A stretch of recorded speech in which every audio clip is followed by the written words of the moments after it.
After 3 relentless days on horseback, Alex finally dismounted. His boots sank into the damp, death-stained earth of Hörgrmóðr, the valley of the Restless Dead. The air was thick with an unnatural stillness, the kind that made even the wind hesitate. Towering above him was the ancient dragon's altar, its stone surface scarred by time and ritual. Shadows clung to the edges of the valley, refusing to be banished by the dim, gray light overhead. Alex pulled back his hood, his breath shallow, his chest tight. Something was watching him. He could feel it. Not just one presence, but many unseen eyes. Countless and ancient, pressed against his skin like invisible hands. His pulse quickened.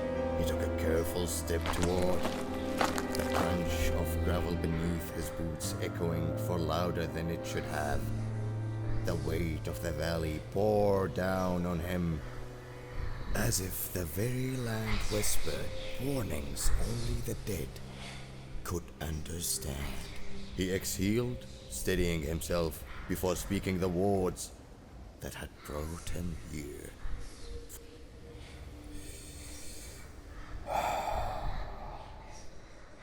I am Alex, son of Draculus, heir to the ancient dragons, and I stand here to settle the debt that has long remained unpaid. For a moment, nothing happened. Then,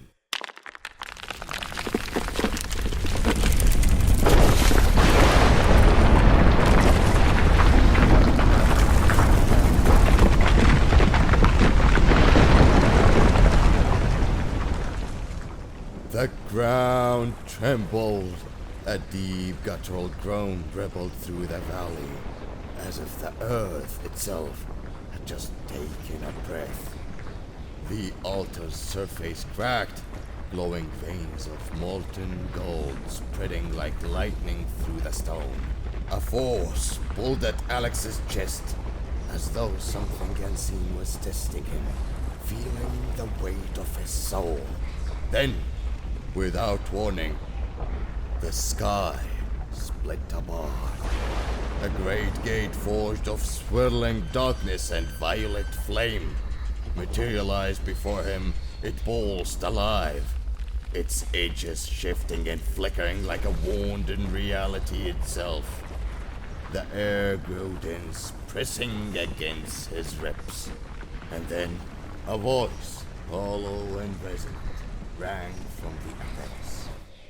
Your words are heed.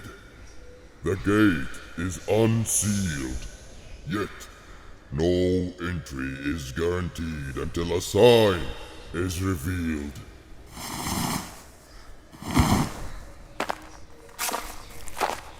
I seek an audience with Hõrgrmóðr, and I will not be denied. You shall enter indeed.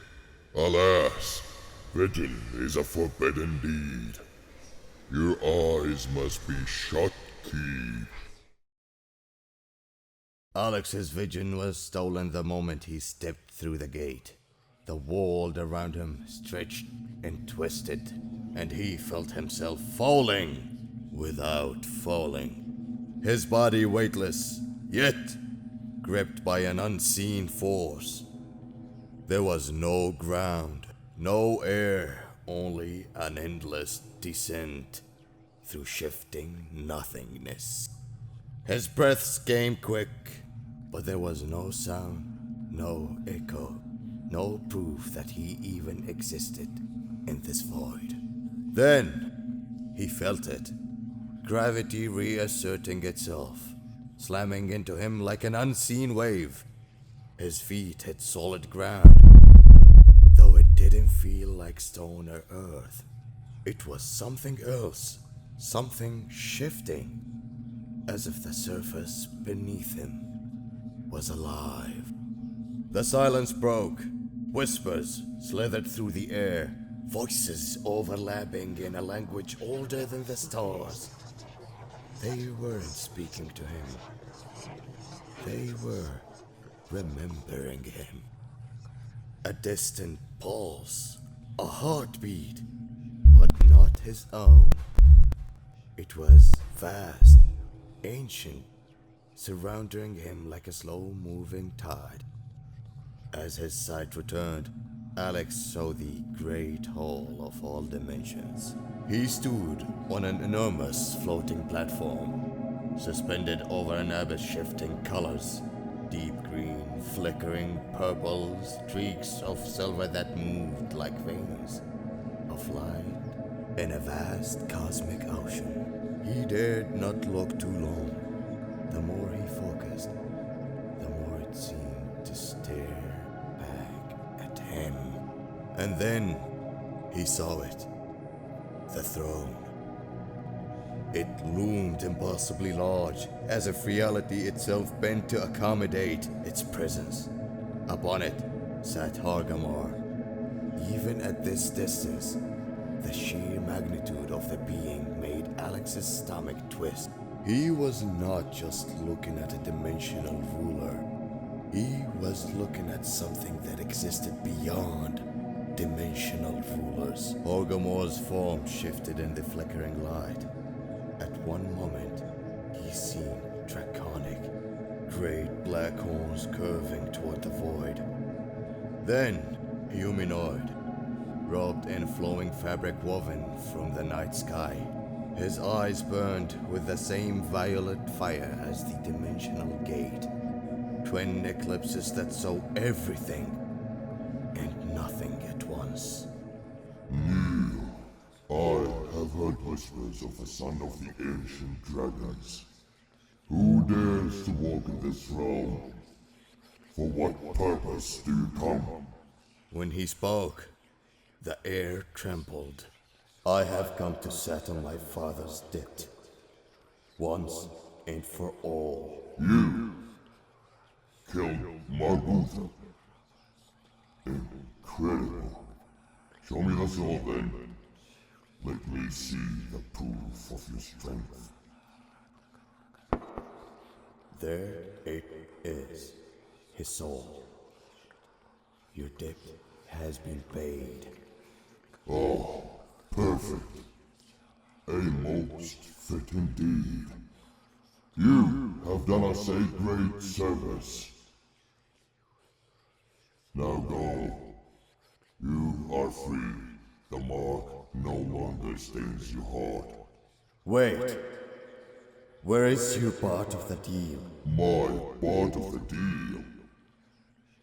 It has been fulfilled long ago. My sister, Astrid. The deal was clear.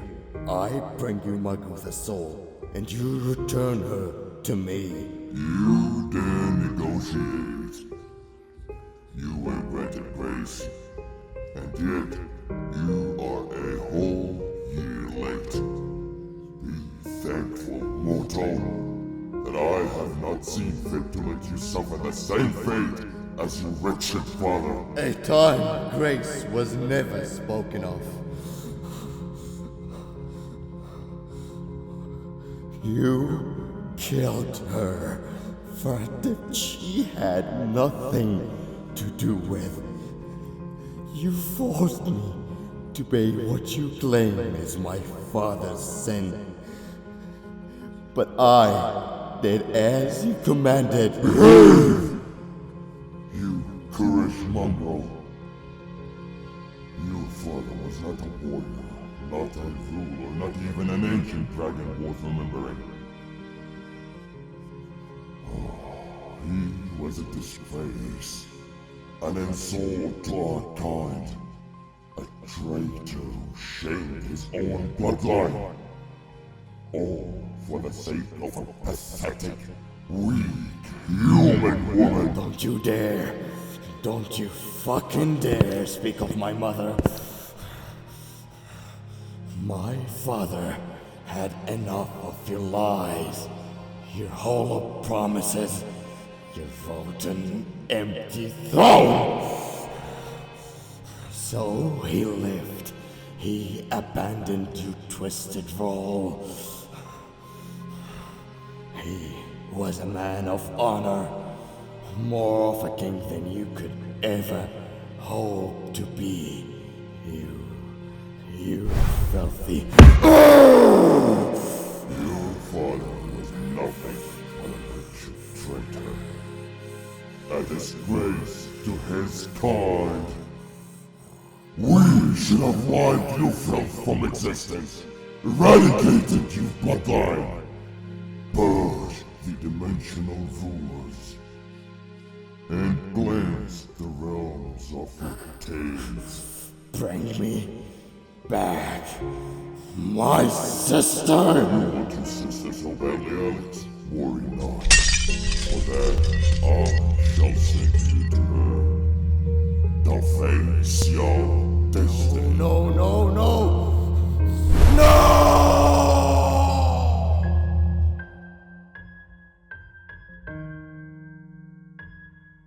Alex was cast into another dimension, his body torn from this reality and thrust into the unknown.